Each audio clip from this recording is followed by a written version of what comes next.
네, 오늘 함께 나눌 말씀 찾도록 하겠습니다. 오늘 함께 나눌 말씀은 구약성경 시편 18편 말씀입니다. 구약성경 시편 18편 1절부터 15절까지 말씀 함께 나누도록 하겠습니다. 오늘 함께 한 절씩 교독할 것인데 1절부터 3절까지 교독하도록 하겠습니다. 1절부터 3절 한 절씩 교독하도록 하겠습니다. 나의 힘이신 여호와여, 내가 주를 사랑하나이다.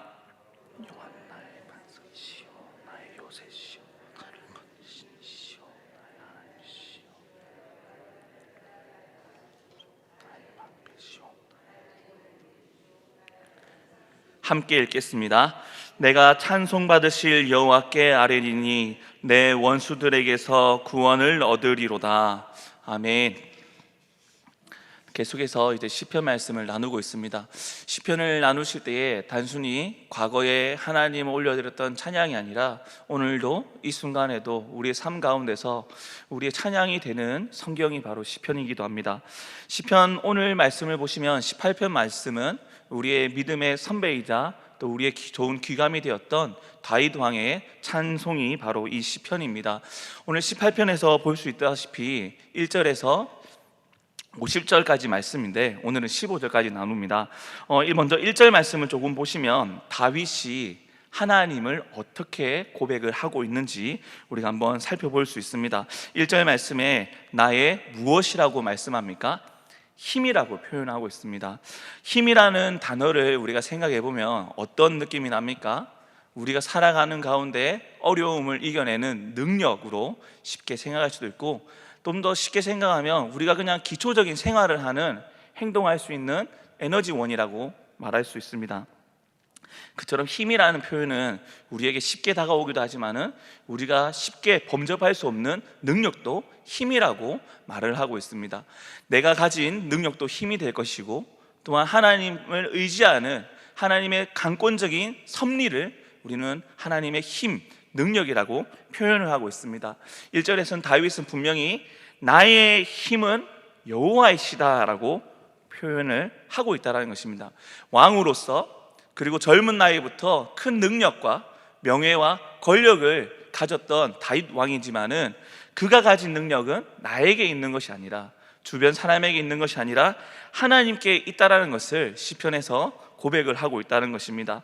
이러한 고백을 하기에는 아마도 삶에 어느 정도 연륜이 경험하고 연륜이 찬 이후에 아마 이러한 고백이 되리라 싶습니다. 2절과 3절을 보면 우리가 조금은 생각해 볼 수 있습니다. 다윗이 고단한 삶을 살았고 힘든 여정을 거쳐온 후에 이러한 고백이 나오고 있다는 것을 2절, 3절에는 볼 수 있습니다. 2절 말씀을 보시면 여호와는 나의 반석이시요 나의 요새시요 나를 건지시는 이시요 나의 하나님이시요 내가 그 안에 피할 나의 바이시요 나의 방패시요 나의 구원의 뿌리시요 나의 산성이시로다 라고 고백을 하고 있다는 것입니다. 2절을 보시면 공통점이 무엇입니까? 내가 이겨낼 수 없는 능력을 가진 분으로서 나를 지켜주신 분이다라는 공통점을 가지고 있습니다. 조금 더 우리가 신앙의 삶에서 하나님을 높여드릴 때 우리의 구원이시다라는 표현을 하고 있습니다. 3절 끝에도 우리의 구원이라는 표현이 들어있는데 2절 말씀에서 다윗이 하나님과 동행하면서 또 하나님이 지켜주시는 가운데서 하나님은 어떤 분인가, 나의 삶에서 그리고 내가 나아가는 방향에서 그리고 이스라엘을 인도하시는 분으로서 다윗은 구원자이심을 열거하면서 고백을 하고 있습니다. 다양한 묘사가 등장하고 있습니다. 반석, 요새, 그리고 건지시는 이, 그리고 피할 바위, 방패, 구원의 뿌리시다라는 표현을 하고 있습니다. 이를 통해서 하나님은 나를 지키시는 분, 그리고 능력의 하나님, 그리고 그 능력은 나를 어려운 상황에서 건지시는 구원의 능력의 하나님이심을 다윗은 2절에서도 찬양을 올려드리고 있습니다. 3절 말씀을 보시면 내가 찬송받으실 여호와께 아뢰리니, 다윗이 하나님은 찬송받기에 합당한 분이심으로 내가 찬송을 올려드린다는 것입니다. 왕이 찬송을 올려드리는 것은 왕보다 뛰어난 존재에게 하는 행위라는 것이죠. 다윗은 이스라엘의 강한 능력을 가진 왕이었습니다. 그러나 자신의 것은 능력이 아니라 하나님이 주신, 또한 하나님께서 사용하시는 도구로서 나를 부리시는 이는 여호와 하나님이심을 인정하고 엎드리며 원수들에게서 구원하신 분은 하나님이시다라는 고백을 18편의 전반부에서 하고 있다는 것입니다. 다시 한 번 더 말씀드리면, 다윗은 18편 1절에서 3절까지 말씀에 내가 살아온 가운데 내가 지금까지 이 자리에 있는 것은 나의 능력이 아니라 하나님께서 나를 지켜주시고 보호하여 주시고, 그리고 나의 방패가 되어주시며 원수들에게서 건지시는 구원함을 행하는 분이시다라는 고백을 단단히 하고 있다는 것입니다. 하나님을 경외하는 사람들, 우리가 신앙생활을 하면서 말씀을 사모하면서 그리고 기도하면서 하나님이 어떻게 나의 삶에서 섭리하시는가, 간섭하시는가, 인도하시는가를 경험한 분들이 많습니다. 이러한 분들이 교회나 공동체에서 간증을 하기도 합니다. 간증의 장점이 무엇입니까?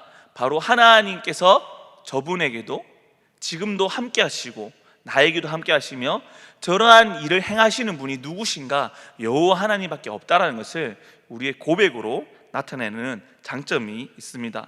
즉, 찬송은 우리의 삶에서 나타나는 말씀의 교훈도 나타나지만은 우리 삶에서 경험하였던 하나님을 소개하고 올려드리는 곡조로서도 충분히 하나님을 열거하고 있다라는 것입니다. 1절에 다시 한 번 더 보시면 나의 힘이신 여호와라는 고백을 합니다. 다윗은 왕이지만은 하나님이 힘의 원동력이고 원천이라는 것을 고백하고 있습니다. 재미난 말을 한 가지 드리면, 힘이라는 단어를 볼 때에 우리는 한글로서 생각을 합니다. 근데 재미난 것은 영국식이나 미국식이나 영어 단어 중에 힘이라는 단어가 있습니다. 이 힘이라는 단어는 우리가 영어 공부할 때는 그의 목적어, 그 남성의 3인칭 목적어로서 표현도 하지만은 힘이라는 단어 가운데 찬송가라는 의미가 있습니다.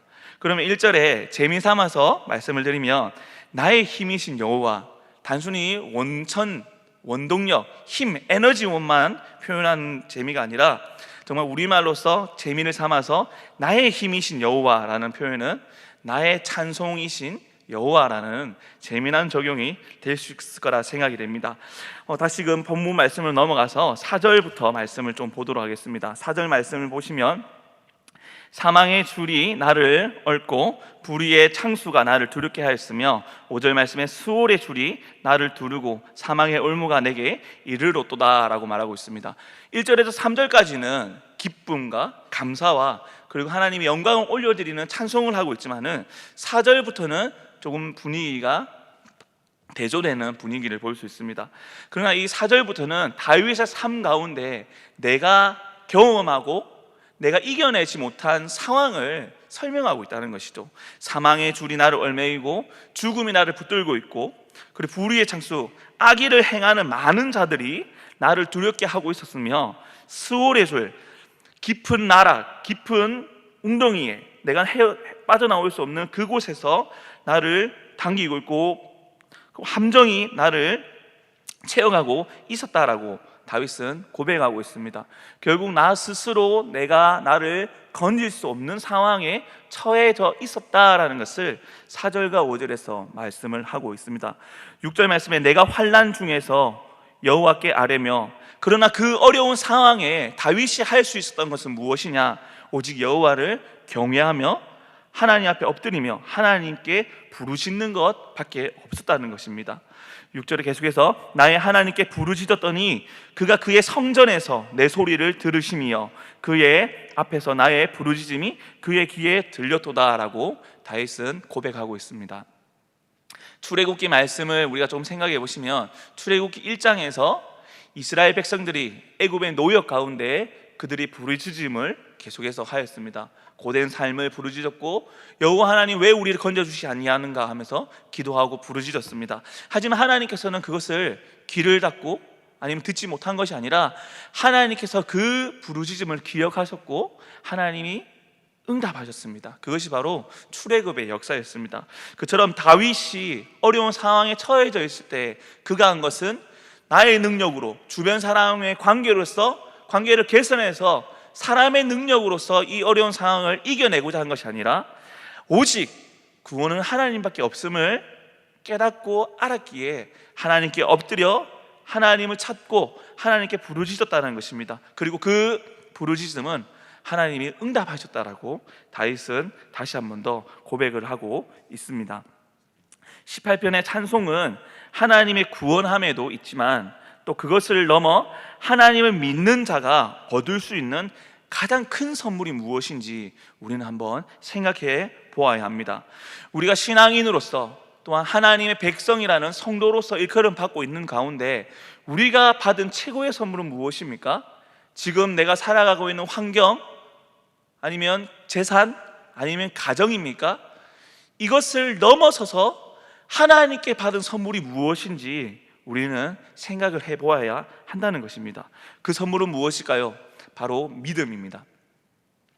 이 세상에 많은 사람들 가운데 모든 자들이 하나님을 아는 것이 아니고 모든 자들이 하나님을 높이는 것이 아니라 극히 일부, 대구의 1.5%, 그리고 우리 가족 가운데, 우리 집안 가운데 몇 명 되지 않는 그 신앙인이 바로 나라면 그것이 얼마나 큰 선물을 받은 것인지 우리는 다시 한 번 더 감사를 해야 한다는 것입니다. 그 가운데서 우리는 시편과 같이, 오늘 18편과 같이 얼마만큼 하나님 앞에 엎드리며 감사하고 하나님을 열거하며 나타내며 찬양을 하고 있습니까? 하나님께 큰 선물을 받은 자라면 당연히 나타나는 행동이 감사와 찬양이 되어야 되지 않을까 싶습니다. 다윗은 왕으로서의 체계와 명예가 있었지만은 하나님의 법궤가 예루살렘 성전으로 돌아올 때 그는 기뻐 뛰며 춤을 추고 찬양을 하였습니다. 그의 아내 미갈이 그의 모습을 볼 때 옷이 내려가는 것을 보고 왕이 채통을 지키지 못한다 하여 부끄러워할 때에도 다윗은 그것이 부끄러움이 아니라 기쁨과 찬양이 얼마만큼 나의 삶에, 나의 마음에, 나의 모든 것을 표현하는 것인지 그는 몸으로서 찬양을 드렸습니다. 7절에서 말씀을 계속해서 보도록 하겠습니다. 7절에 이에 땅이 진동하고 산들의 터도 요동하였으니 그의 진노로 말미암음이로다 라고 기록이 되어 있습니다. 6절에 하나님께 부르짖었던 다윗, 그가 이겨낼 수 없는 원수들의 싸움 가운데 주저앉아버린 그 다윗이었지만은 하나님께 부르짖음으로 말미암아 하나님이 응답하셨고 찾아오셨다는 것을 7절에서 말씀하고 있습니다. 하나님께서는 연약한 다윗을 찾아오셔서 어떠한 일을 행하셨습니까? 땅이 진동하고 산들의 터도 요동하였으니, 즉 하나님이 임하셨다는 것을 다윗은 7절과 8절에 말씀하고 있습니다. 8절에 그의 코에서 연기가 오르고 입에서 불이 나와 사름이여 그 불에 숯이 피었도다. 하나님의 임재가 얼마나 크고 놀라운 일인지를 2절에서는 묘사를 하고 있습니다. 9절 말씀에 그가 또 하늘을 들이우시고 강림하시니 그의 발 아래는 어두캄캄하도다. 하나님의 권능과 하나님의 능력에 대해서 찬양을 하고 있습니다. 10절 말씀에 그룹을 타고 다니시며 바람 날개를 타고 높이 솟아 오르셨도다. 하나님의 임재를 계속해서 묘사하면서 11절에 그가 흑암을 그의 숨는 곳으로 삼으사 장막같이 자기를 두르게 하시며 곧 물의 흑암과 공중의 백흑암 구름으로 그리 하시도다. 하나님의 임재를 하셨습니다. 그러나 하나님 임재가 하나님 모든 것을 나타내지 아니하시고 일부분만 나타내셨다는 것을 생각해 볼 수 있습니다. 그러나 12절 말씀에 그의 앞에 광채로 말미암아 빽빽한 구름이 지나며 우박과 숯불이 내리도다. 하나님의 임재 가운데 많은 것이 숨겨져 있고 가려져 있지만은 하나님의 능력과 영광이 얼마나 큰가 하면 그 구름 가운데서도 하나님의 광채가 우리를 비추고 있고 또 하나님의 음성을 통하여서 우박과 숯불이 내린다라는 13절의 말씀을 보일 수 있습니다. 하나님의 어마무시한 전지전능한 능력이 얼마나 큰 것인지 다윗이 묘사하고 있다는 것이죠. 우리가 전심을 다하여 정성을 다하여 싸워내는 것이 아니라 하나님에게는 우리의 난관과 역경이 단순히 하나님 앞에는 장애물도 되지 않는다는 것을 이 구절에서는 우리가 생각을 해볼 수 있습니다. 전능하신 하나님 앞에 나의 삶의 장벽이 나의 키보다, 나의 능력보다 더 높게 있을지라도 하나님에게는 그것이 장벽이 되지 못한다는 것을 이 부분에서는 우리가 생각을 해볼 수 있다는 것이죠. 하나님의 조그만 능력으로 말미암아도 우리에게는 큰 역사가 일어나고 구원이 일어날 수 있습니다. 출애굽기에서도 하나님께서 이스라엘 백성들에게 임재하실 때에 하나님의 모든 것을 쏟아 부어서 임재하시기보다 하나님의 단편적인 능력을 통하여서도 이스라엘을 애굽에서 건지시는 하나님이라는 것을 10가지 재앙뿐만 아니라 홍해의 사건에서도 우리는 생각해 볼 수 있습니다.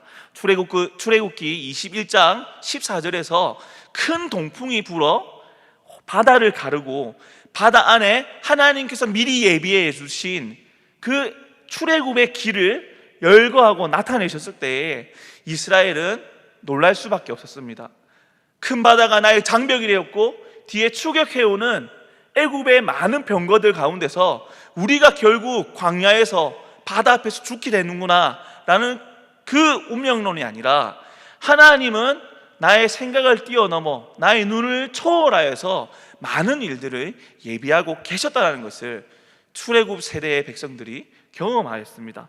그와 동일하게 신실하신 하나님은 다윗에게도 역시나 삶에 큰 장벽이 있을지라도 하나님께는 장벽이 되지 못하고 하나님께는 장애물이 되지 못한다는 것을 경험하였다는 것을 볼 수 있습니다.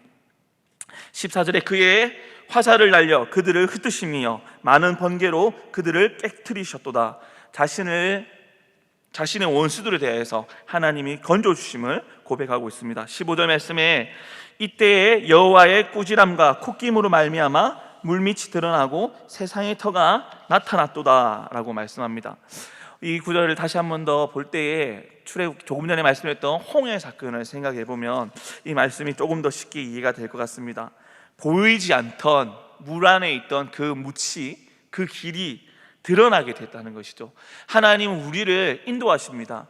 나에게는 앞이 보이지 않더라도 하나님은 부르짖는 자에게, 구하는 자에게, 두드리는 자에게, 찾는 자에게 주시고 찾게 하시고 갖게 하신다는 것을 우리는 함께 적용해 볼 수 있습니다.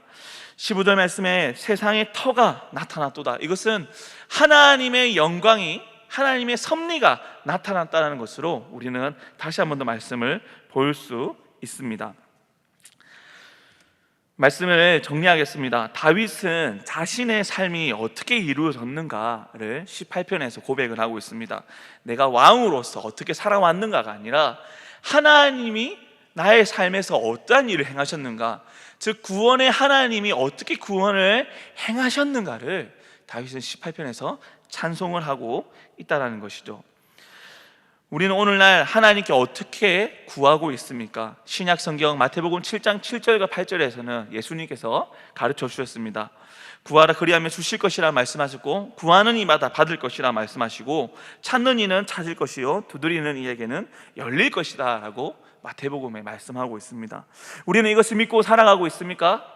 성도로서는 살아가고 있는데 얼마만큼 하나님 앞에 엎드려 부르짖고 또 의지하고 인정하고 하나님이 나의 삶의 왕이 되시고 주인이 되신다는 것을 적용하고 살아가고 있습니까? 오늘 하루를 살아가고 있을 때에 또 코로나 가운데 어려운 환경에 처해져 있을지라도 하나님은 그의 백성을 버리지 아니하신다는 것을 기억하시고 구원의 하나님이 우리의 구원자이심을 감사하고 찬송하는 귀한 하루가 되기를 예수님 이름으로 소망합니다. 다 함께 기도 제목 나누면서 함께 합심해서 기도하도록 하겠습니다. 오늘 말씀을 생각하시면서 우리의 구원은 우리에게 있는 것이 아니라 우리의 능력이 우리에게 있는 것이 아니라 하나님께 있음을 다시 한번 더 엎드리는 기도하시기를 바랍니다. 그리고 함께 화요일을 위해서 기도하실 때 청년과 장년을 위해서 기도하는 날입니다. 하나님을 경외하는 우리 청년부 될 수 있도록, 그리고 예배의 공동체로서 그 열매를 맺을 수 있는, 하나님의 영광을 함께 나눌 수 있는 영광의 공동체 될 수 있도록 청년을 위해서 기도해 주시고, 또한 장년을 위해서 기도하실 때 말씀이 풍성한 예신 될 수 있도록 영육 간의 건강함을 지키고 이 땅에서 살아가는 삶 가운데서도 하나님의 영광을 경험하고 나누고 누리는 샬롬부 될 수 있도록 기도해 주시고, 그리고 건강한 가정을 이루는 신혼부와 예가부 될 수 있도록 다 함께 이 시간 주여 한번 부르짖고 기도드리도록 하겠습니다.